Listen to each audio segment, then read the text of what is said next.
Welcome to BRK news. So జనరల్‌గా gut health బావుంటే కనుక మనకు అనారోగ్య సమస్యలు రాకుండా ఉంటాయి. ఆరోగ్యంగా ఉంటామని చెప్తూ ఉంటారు. కానీ ఈ మధ్య కాలంలో ఎవరికీ గట్ హెల్త్ అనేది బాగుండడం లేదు. సో గట్ హెల్త్ ఇష్యూస్ అనేవి వస్తూ ఉన్నాయి. ఎందుకు గట్ హెల్త్ పాడైపోతుంది? మరి బాగు చేసుకోవాలంటే వెజిటబుల్ థెరపీలో ఎటువంటి విధానం ఉంది? దీని గురించిన పూర్తి వివరాలు తెలుసుకుందాం. ఈరోజు మనతో పాటు ఉన్నారు ప్రముఖ vegetable therapist and sun spiritual society founder Vikramaditya Guruji గారు. గురూజీ నమస్తే అండి. సూర్యోస్మి తల్లి. గురుగారు, న్యాచురల్ వేస్‌లో జీవించడం ఎలాగా? మన సనాతన వైద్య విధానాలు అవలంబిస్తూ ఇలా చెప్తూ ఉంటారు. వంటిల్లే వైద్యశాల అని చెప్తూ ఉంటారు. సో, కూరగాయల్లో ప్రాణశక్తి ఉంది. వాటి ద్వారా మనం అనారోగ్య సమస్యలను తగ్గించుకోవడం ఎలాగా? ఇదొక విప్లవం తెచ్చారు. అయితే గురువుగారు, గట్ హెల్త్ అనేది అందరికీ పాడైపోయింది.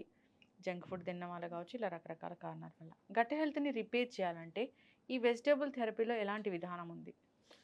వెజిటబుల్స్ అన్నీ కూడా గట్ హెల్త్‌ని ఇంప్రూవ్ చేసుకోవడానికి ఉపయోగపడతాయి. అంటే ప్రతి వెజిటబులు కూడా అంటే అందులో ఉన్నటువంటి ఫైబర్ కంటెంట్ ఏదైతే ఉందో అది. అలాగే పీచు మనం ప్రధానంగా అంటే మలబద్ధక సమస్య గట్ హెల్త్. దీనికి ప్రధానంగా ఎక్కువగా అందరూ ఉపయోగించేది పూర్వం రోజుల్లో. ఇప్పుడు గట్ హెల్త్ బాలేదంటే సిరప్స్, డల్కోఫ్లెక్స్ ఇలాంటి సిరప్స్ అవును. వాడుతుంటారు. లూబ్రికెంట్స్. కానీ అంటే అది అసలు దానికి ప్రధానమైనటువంటి రీజన్ ఏంటి? గట్ హెల్త్ దెబ్బతినడానికి ప్రధానమైనటువంటి రీజన్ హ్మ్. మనం తీసుకునే ప్రతి పదార్థము కూడా హెవీగా కుక్ చేయడం వల్ల యాసిడ్స్ని ఎక్కువ రిలీజ్ చేస్తుంది. మనకి అంటే కొన్ని మంచి యాసిడ్స్ ఉంటాయి.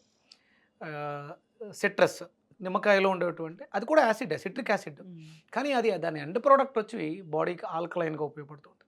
మనకి బ్యాంజానిక్ యాసిడ్ అని, పెంటానిక్ యాసిడ్ ఇలా కొన్ని యాసిడ్స్ మనకి సపోర్ట్ చేసేవి ఉండడం వల్ల మన బాడీలో ఆ గుడ్ బ్యాక్టీరియా డెవలప్ అయ్యి హ్మ్. ఆరోగ్యంగా ఉండడానికి. ఇప్పుడు మనం తీసుకునే ఈ ప్రాసెస్, హై ప్రాసెస్ ఫుడ్స్ అన్నీ కూడా ఆ బ్యాక్టీరియాని, గుడ్ బ్యాక్టీరియాని కూడా చంపేస్తున్నాయి. హ్మ్. తద్వారా మీకు ఇంటెస్టైన్స్ డ్యామేజ్ అవ్వడం, డైజెషన్ సిస్టమ్ పాడవడం. ప్రధానంగా గట్ హెల్త్ అనేది డైజెషన్ సిస్టమ్ మీద ఆధారపడి ఉంది. హ్మ్. ఎవ్వరికి 100కి 99% ఎవ్వరికి కూడా డైజెషన్ సిస్టమ్స్ బాలేదు. హ్మ్. బాలేదు. హ్మ్. 100% బాలేదు. ఇప్పుడు చిన్నపిల్లలు, పుట్టిన పిల్లల దగ్గర నుంచి ఇప్పుడు రీసెంట్‌గా మా ఇంటికి ఒక మా మేనకోడలు ఒక బేబీని తీసుకొచ్చింది. అమ్మాయికి మెడిసిన్స్, విటమిన్ డి సిరప్ హ్మ్. లేకపోతే ఆహ్, కళ్ళలో పుసుకులు పడుతున్నాయని సిరప్స్. ఏంటి నేనేమీ చేయలేదు. నేను ఆళ్ళ అమ్మకి, తనకి, నా మేనకోడలికి నేనున్న 4 రోజులు బూడిద గుమ్మడికాయ జ్యూస్ ఇచ్చాను. హుహు. ఆ అమ్మాయి ఆ పాలు, ఆ బేబీ తీసుకోవడం వల్ల వితిన్ 3 డేసు హుహు. అమ్మాయి హెల్త్‌లో అద్భుతమైనటువంటి మార్పులు. హ్మ్. వయసులో గురకొచ్చేది అమ్మాయి. చిన్న పిల్ల, హ్మ్. నెలలు, మూడో నెల. ఏంటి ఇబ్బంది? బాడీ బ్లోటింగ్‌గా, ఉబ్బుగా ఉంటే ఆహా! బావుంది, పుష్టిగా ఉంది అనుకుంటున్నారు. హ్మ్. అమ్మాయి సఫర్ అవుతుంది. చీక్స్ చాలా పెద్దగా ఉన్నాయి. హ్మ్. బుగ్గలు బాగున్నాయని మనం బుగ్గలు పట్టుకొని ఆడుతున్నాం. కానీ ఆ బేబీ లోపల ఎంత సఫర్ అవుతుంది. హుహు. నాకు అంటే వేదిక పరంగా నాకొక అవగాహన ఉంది కాబట్టి ఇమ్మీడియేట్‌గా నేను తనతో ఇవి చేయించడంతో బుగ్గలు లాగేసినియి. హ్మ్. రోజుకి 4, 5 సార్లు వాటర్ లిక్విడ్ రూపంలో తుమ్మితే, దగ్గితే మోషన్ అయిపోయేది. అంటే హ్మ్. లోపల ఉన్న వేస్టు బయటకొచ్చేసింది. ఇమ్మీడియేట్‌గా అమ్మాయి చాలా హెల్తీగా ఆడుకోవటం మొదలుపెట్టింది. అప్పటి వరకు కళ్ళు అంటుకుపోయి ఉండేవి. హ్మ్. అది డాక్టర్‌లేమంటారు? ఐకి సంబంధించిన ఇన్ఫెక్షన్స్ ఉన్నవి ఉన్నాయి. ఎప్పుడైతే ఎసిడిటీ అనేది ఎసిడిక్ నేచర్‌ని ఆల్కలైన్ తల్లికి చేశానో ఆటోమేటిక్‌గా పిల్లలో మార్పొచ్చింది. పూర్వం పిల్లలకి అంటే చిన్న పిల్లల విషయంలో మీరు ఈ సమస్యతో సఫర్ అవుతూ ఉంటే వుడ్‌వర్డ్స్ హ్మ్. గ్రైప్ వాటర్ విన్నారా? హ్మ్.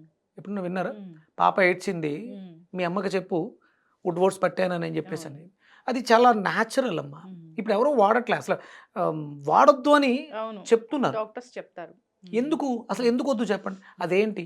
అది కేవలం చిన్న పిల్లలకి బాడీలో ఆ ఎసిడిక్ నేచర్స్‌ని నార్మల్ చేయడానికి. మీకు అంటే మెడికేషన్ అనేది ప్రిస్క్రిప్షన్ లేకుండా మెడికల్ షాప్‌లో హ్మ్. ఇవ్వకూడదు హ్మ్. కదా! ఇది మనకి కిరాణా షాపుల్లో కూడా దొరుకుద్ది. హ్మ్. Woodward's cafe water. అది ఆ ఎసిడిక్ నేచర్‌ని తగ్గించి వాళ్ళకి అరుగుదలని ఇంప్రూవ్ చేస్తది. అది ఆయుర్వేదిక్ ప్రొడక్ట్. మీకు చిన్న పిల్లలు ఒక చిన్న పిల్ల పాముల్ని చేత్తో పట్టుకున్నట్టు ఉంటది. దాంట్లో వార్మ్స్ అంటారు కదా! ఆ అవును. వాటి వల్ల వాళ్ళు సఫర్ అవుతుంటారు. మనం కూడా సేమ్. అంటే వాళ్ళనే కాదు మనం. హ్మ్. అంటే ఆ చిన్న పిల్లలకి వుడ్‌వర్డ్స్ పట్టడం వల్ల ఆ పేగులన్నీ సాఫీగా అయ్యి మల విసర్జన బాగా జరిగి కడుపు హ్మ్. ఉబ్బరం తగ్గి వితిన్ 3 డేస్ అమ్మాయి బాగా హెవీగా స్టిఫ్‌గా ఉండేది. అంటే బ్లోటింగ్ ఉండేది.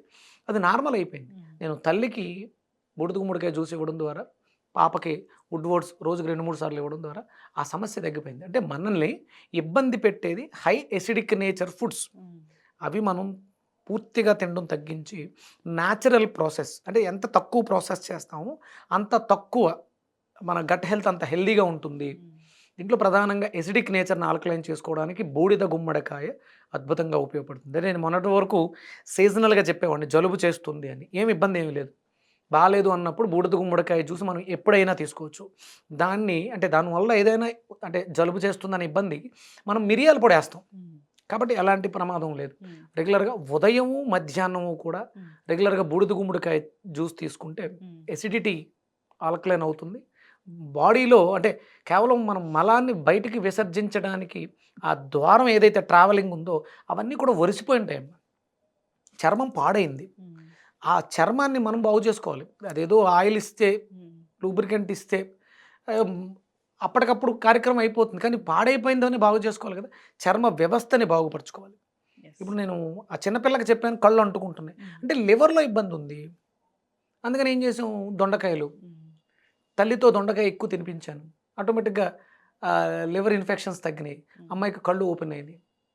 అంటే చర్మ వ్యవస్థ మెరుగవుతుంది. అంటే ఈ ఉమ్, లార్జ్ ఇంటెస్టైన్స్‌లో ఏదైతే చర్మం పాడైందో దొండకాయల జ్యూస్ తాగడం ద్వారా ఆ లోపల కూడా రిపేర్ జరిగి ఈ మలానికి అడ్డు లేకుండా గట్ హెల్త్ ఇంప్రూవ్ అవ్వడానికి, ఆ గుడ్ బ్యాక్టీరియా ఇంప్రూవ్ అవ్వడానికి ఉమ్. దొండకాయ అద్భుతంగా దోహదం చేస్తుంది. ఎస్, ఖచ్చితంగా గురుగారు చాలా చక్కగా చెప్పారండి. దొండకాయ జ్యూస్ స్కిన్‌కి కూడా బాగా హ్మ్. పనిచేస్తది. అంటే లివర్ లోపల క్లెన్జింగ్. కూడా ఆ ఆ! ఇంటెస్టైన్స్‌కి స్కిన్ ఉంది కదా! ఆ!